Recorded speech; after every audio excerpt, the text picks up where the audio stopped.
that the Prophet Muhammad said that would happen before the end of time. And of course, the first thing the Prophet Muhammad ﷺ said, the first thing that he said would be the first of the signs of the last day is his death.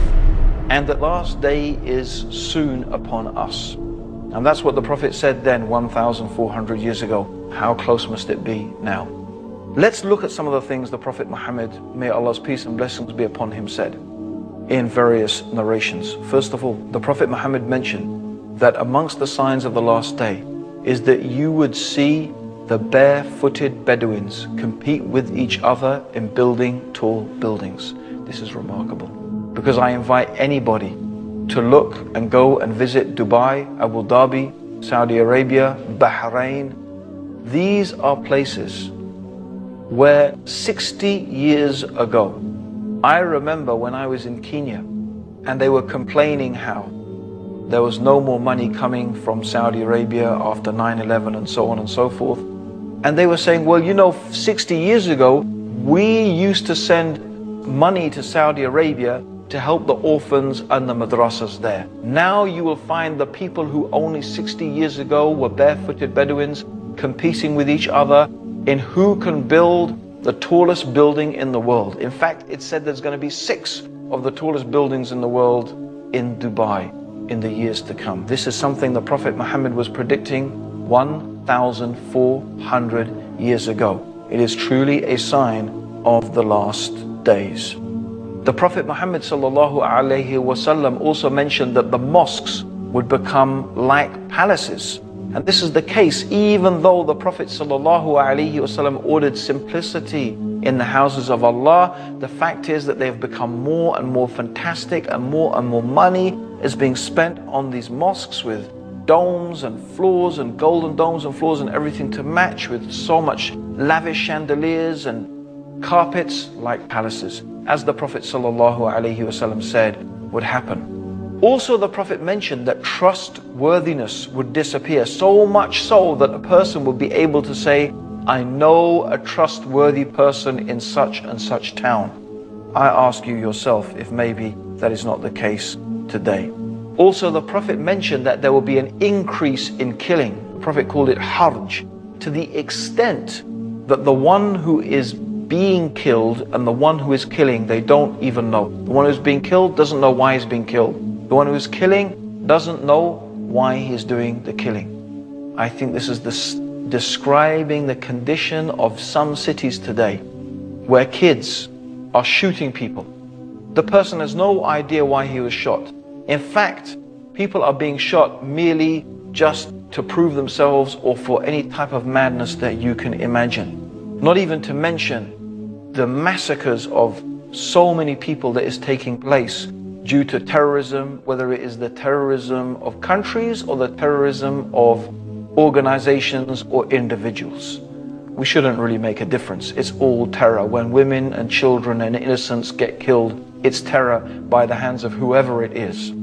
People do not know why they're killing or why they're being killed, to such an extent that it is unimaginable, just as the Prophet Muhammad predicted 1,400 years ago. Also, the Prophet mentioned that there would be the increase in the use of riba, which means usury, interest, credit cards, mortgages, things like that. In fact, to the extent that no one would be able to escape the dust of it. Everybody will be affected by it. And this is without doubt the truth of the world economy today. The whole world economy is affected and controlled by banks and the use of interest money. Even though in Islam it is totally prohibited, even though in Christianity up until the 16th, 17th century, riba was forbidden in Christendom as well. But yet today it is something that controls the world economy to the extent that no one can escape it, just as the Prophet Muhammad predicted 1,400 years ago. The Prophet also said that there will be an increase in literacy. In fact, so many people will be able to read and write, but actually knowledge will decrease. Isn't that a type of paradox? More people will read, and what do we end up reading? Most of us, we read rubbish. We read rubbish stuff. But we can read, but knowledge, especially knowledge of the religion, despite the fact that more people can read, ignorance has become prevalent. And this is what the Prophet ﷺ said, that religious knowledge would decrease, not by the books disappearing, not by, knowledge being taken from the minds of the people. No, the knowledge in the sense of the books will be there, but the scholars, so that only ignorant people will remain. And people will ask them for religious verdicts, and they will give it, even though they are ignorant, and they will misguide themselves and misguide others. Anyone acquainted with the Muslim world today will be familiar with this. And the Prophet mentioned the speakers will be many and the scholars will be few. And this is what we can find exactly. There are many speakers, many thinkers, many intellectuals, many people, alhamdulillah, giving da'wah. Maybe not enough people, but the scholars, they are so few. And this is a type of sign of the last day, that the scholars will be taken away, and this is exactly what we find happening. Also, the Prophet Muhammad ﷺ said that there will be such an increase in musical instruments, and Muslims will make it lawful even though it is forbidden. The use of musical instruments, it has been forbidden by the Prophet. Some Muslims will make it lawful. And there are many people who are saying it's allowed, even though it is very clearly mentioned in Sahih al-Bukhari, the most authentic collection of hadith. And this is mentioned here. This hadith where the Prophet predicted that the people will make it lawful even though the Prophet made it unlawful, and it has come true. Just as the Prophet Muhammad, may Allah's peace and blessings be upon him, said. Also, he mentioned there will be an increase in sexual promiscuity. Even though Islam is a religion that teaches chastity, that a man and a woman should confine themselves to marriage, the Prophet said there will be an increase in sexual promiscuity. And I don't think anyone can deny that that is the state of the world today, with highly sexualized images, and even traditional societies that normally had a good traditional moral values. For example, like India. Even in India, for example, promiscuity is becoming more and more common, hardly than it ever was before. Even in Muslim countries, where the whole idea of sexual promiscuity is so against the teachings of Islam, it is unfortunately becoming more and more common. And the Prophet Muhammad said that because of this, diseases would appear that people had never heard of before. Isn't that the case? AIDS, for example, diseases that people had never heard of before will arise due to sexual promiscuity. And this has taken place just as the Prophet Muhammad predicted, sallallahu alaihi wasallam. He mentioned that women will be naked although they are dressed.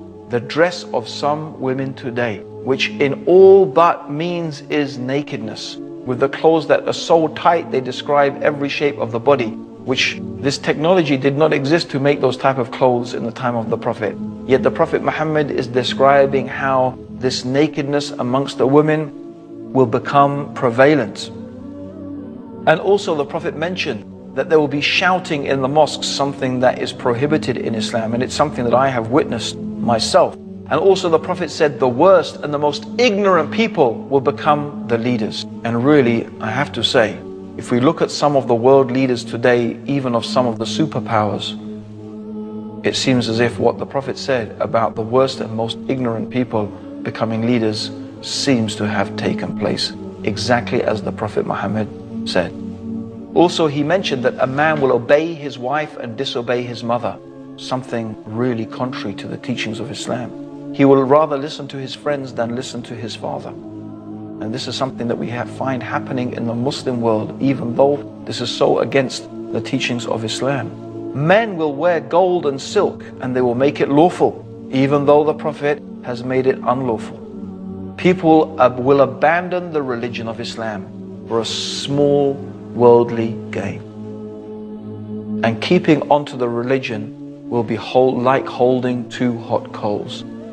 I am mentioning all of these things, and there are many, many more things that the Prophet Muhammad ﷺ mentioned. But these are some of the small signs concerning the events that will take place before the last day. And as we can see, these things that I have gone through, almost without exception, they have come true in a way that is so clear and so obvious and so apparent.